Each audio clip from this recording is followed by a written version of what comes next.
আমি যখন সৌদি আরবে গেলাম তখন দেখলাম যে ওই আসওয়াদ পাথরে সবাই চুমা দেয়। তা আমিও চেষ্টা করলাম, খুব ধাক্কাধাক্কি মানুষের ভিড়ের মধ্যে খুব ধাক্কাধাক্কি করে গিয়ে আমি নিজেও চুমা দিলাম। তো এখন হিন্দু লোকেরাও সমালোচনা করে যে আমরা মূর্তি পূজা করি, তোমরা তো ওই পাথরের মধ্যে গিয়ে চুমা দেও, তোমরা তো একই রকম হইলো। এটা আমি কিভাবে বুঝবো? আমরা এটা একটু বুঝাই দেন। ও আচ্ছা আচ্ছা, সালাম আলাইকুম। ওয়ালাইকুম আসসালাম। দেখেন, এটা একটা পয়েন্ট, খুব গুরুত্বপূর্ণ পয়েন্ট। এখানে আমি বলি, আমাদের হাজী সাহেবরা যখন যাচ্ছেন, আমাদের মুসলমানরা তারা হজ করতে যান, হজের একটা আনুষ্ঠানিকতার মধ্যে কিন্তু এটা একটা হাজরা সোয়াদ কালো পাথরে চুমা দেওয়া, এটা কিন্তু হাজিদের একটা বিরাট একটা এরাদা, তামান্না, প্রচণ্ড ধাক্কাধাক্কির সৃষ্টি হয়।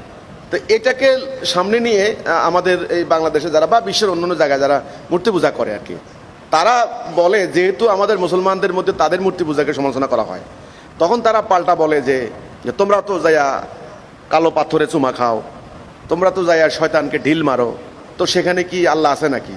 সেখানে একটা পাথরকে ঢিল মারো, তো আমরা একটা পাথরের পূজা করি, একই তো ওরা বলে, হিন্দুরা যেটা বলে। তা আপনিও সেটা গেলেন, আপনি এখন প্রশ্ন করছেন যে আপনার মনের ভিতরেও কিন্তু এই ধরনের খটকা একটা আছে, যা বুঝলাম আমি। এখানে আমি এই খটকার অপনোদনের জন্য আমি যেভাবে উত্তরটা দেব, আমি জানি না কোনো আলেম ওলামা বা ইসলামের স্কলার যারা আছেন তারা বিষয়টা বিবেচনা করতে পারেন। প্রথম কথা হলো, আপনারা যারা হজ করতে যান, আপনাদের প্রথম কর্তব্য হবে হজের উদ্দেশ্য কি আগে ভালো করে বোঝা। উদ্দেশ্য সম্পর্কে না জেনে কোনো আমল করা উচিত নয়। আল্লাহ তাআলা কোরআনে বলেছেন যে আমি অনর্থক, অপ্রয়োজনীয়, অহেতুক খেলার ছলে কোনো কিছু সৃষ্টি করি নাই। আল্লাহ দিনের একটা উদ্দেশ্য আছে, আমলের একটা উদ্দেশ্য আছে, প্রত্যেকটা আমলের একটা উদ্দেশ্য আছে। তো আল্লাহ দিনেরও একটা উদ্দেশ্য, দিনের আমলগুলির উদ্দেশ্য। হজের উদ্দেশ্য কি এটা ভালো করে বুঝে নেবেন। আমাকে একজনে বললেন যে আল্লাহকে, আল্লাহর ঘর, আমি তো আল্লাহ তো এখানেও আছে, আল্লাহ তো এখানেও আছে, খালি আল্লাহর ঘর ওখানে আছে, আল্লাহ আল্লাহ তো এখানেও আছে, কোনো একটা উদ্দেশ্য তো আছে। তো প্রথম কথা হলো উদ্দেশ্য। আমি যেটা বলবো সেটা হচ্ছে এই যে কাবা ঘরটা, কাবা ঘরের উদ্দেশ্য হচ্ছে মূলত মুসলিম উম্মার ঐক্যবদ্ধ হওয়ার একটা প্রতীক। এই জায়গায় এসে সারা জাহানের মুসলিমরা ঐক্যবদ্ধ হবে। মিল্লাত আবিকুম ইব্রাহিম, ইব্রাহিম আলাইহিস সালাম তাওহীদের উপরে ভিত্তি করা জাতির পিতা, তিনি মুসলিম জাতির উম্মার পিতা। সেই হিসেবে এখন যারা খ্রিস্টান দাবি করে তাদেরও পিতা, যারা ইহুদি দাবি করে তাদেরও পিতা, মুসলমান দাবি করে তাদেরও পিতা হিসাবে কিন্তু ওই এক বাপের তিন সন্তানের মতো হইছে। ইহুদি মুসলমান মারামারি করার কথা ছিল না, এক বাপের সন্তান তারা। এই কাবাটা হচ্ছে মূলত সারা পৃথিবীতে ছড়িয়ে ছিটিয়ে থাকা মুসলিমরা, মোমেনরা বছরে একবার বা এবং সারা বছরে এখানে যাবে, আল্লাহর ঘরকে তাওয়াফ করবে, মানে চক্কর দেবে, প্রদক্ষিণ করবে। এইটা হলো ঐক্যবদ্ধ থাকার, ঐক্যবদ্ধ রাখার একটা প্রক্রিয়া, একটা নমুনা। কথা ক্লিয়ার হয়েছে কি না? তাহলে কাবা হচ্ছে কি? ঐক্যের প্রতীক, যেন ঐক্য নষ্ট না হয়। আপনারা যে যেদিকে থাকেন, আমরা যে নামাজ পড়ার সময় কাবাতি শরীফাত আল্লাহু আকবার, এই কাবা শরীফ দিয়ে মুতাওয়াজ্জিহাতুন ইলা আজ্জাতিল কাবাতি শরীফ, আমি নিজেকে মুতাওয়াজ্জু করলাম, রুজু করলাম, আমার ফেস, আমার মুখমণ্ডল কাবার দিকে, আল্লাহর দিকে। তাহলে কাবা হচ্ছে কিসের প্রতীক? ঐক্যের প্রতীক। কাবা ঐক্যের প্রতীক, এটা বুঝতে হবে আগে। এবার কালো পাথর, আপনি কালো পাথর চুমা খেয়েছেন, কালো পাথর কিসের প্রতীক? দেখেন, মক্কার এই গোত্রগুলি, এটা এখন থেকে না, হাজার হাজার বছর থেকে এই গোত্রগুলি বিভিন্ন ট্রাইবে তারা বিভক্ত হয়ে বসবাস করছিল। এগুলিকে সবসময় ঐক্যবদ্ধ রাখার একটা প্রচেষ্টা হয়েছে, এরা যেন ঐক্যহীন না হয়। এরা ইব্রাহিম আলাইহিস সালামের গোত্র, ওনার সন্তান আদি থেকে বিভিন্নভাবে ভাগ হয়েছে। এরা যেন কোনোভাবেই ঐক্য নষ্ট না করে, সবসময় ঐক্যবদ্ধ থাকে। এই জন্য ঐক্যবদ্ধ রাখার জন্য নানাবিধ উপায় করা হয়েছে। এই কালো পাথর এটা একটা, এটা আমার পার্সোনাল ওপিনিয়ন। আমাদের স্কলাররা, আমাদের অন্যান্য চিন্তাবিদরা এটা নিয়ে চিন্তা করবেন। আমি মনে করি এটা আমার একটা এক্সপ্লেনেশন। আমার কথার সপক্ষে একটা দলিল আছে, একটা হাদিস আছে।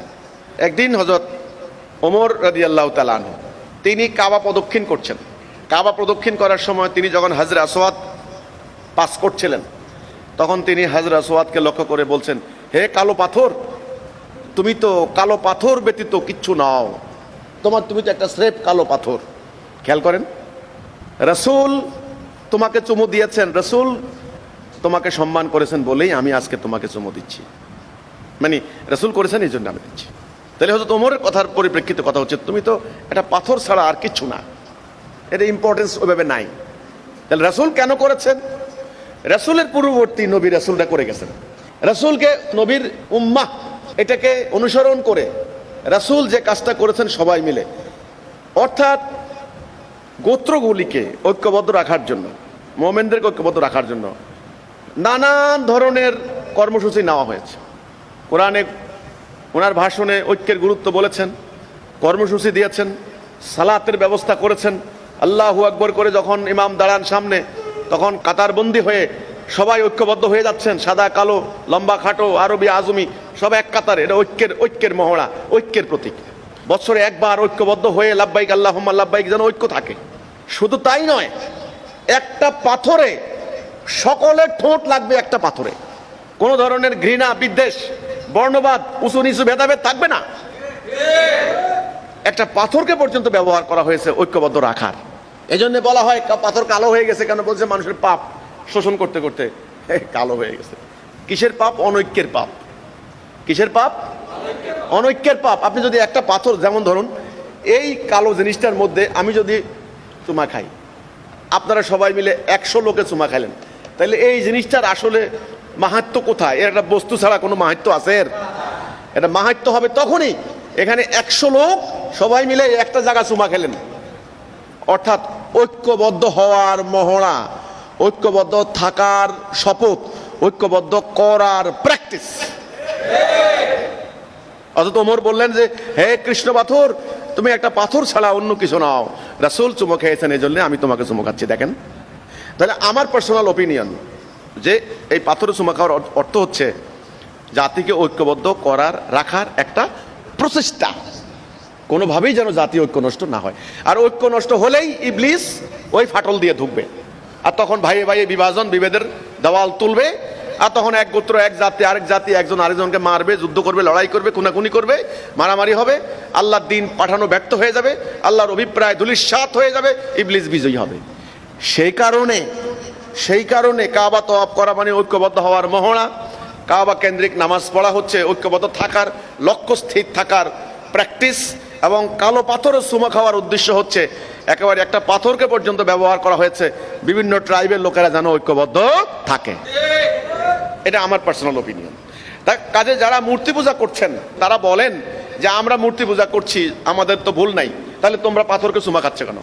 আপনাদের ধর্মীয় সেন্টিমেন্টকে আমি সম্মান করে বলতে চাই, দেখুন আপনারা আল্লাহ ব্যতীত এমন কোনো বস্তুকে যদি আপনি সার্বভৌম কর্তৃপক্ষ মনে করেন, সভরেন্টি মনে করেন, এলাহের জায়গায় বসান, যে আপনার ভাগ্য পরিবর্তন করবে এই পাথরটা, আপনাকে যুদ্ধ বিজয় করবে এই পাথরটা, আপনাকে জ্ঞান দিবে এই পাথরটা, সেখানে আমাদের আপত্তি আছে। আমাদের ইসলামের মূল আকীদার সঙ্গে এটা সাংঘর্ষিক।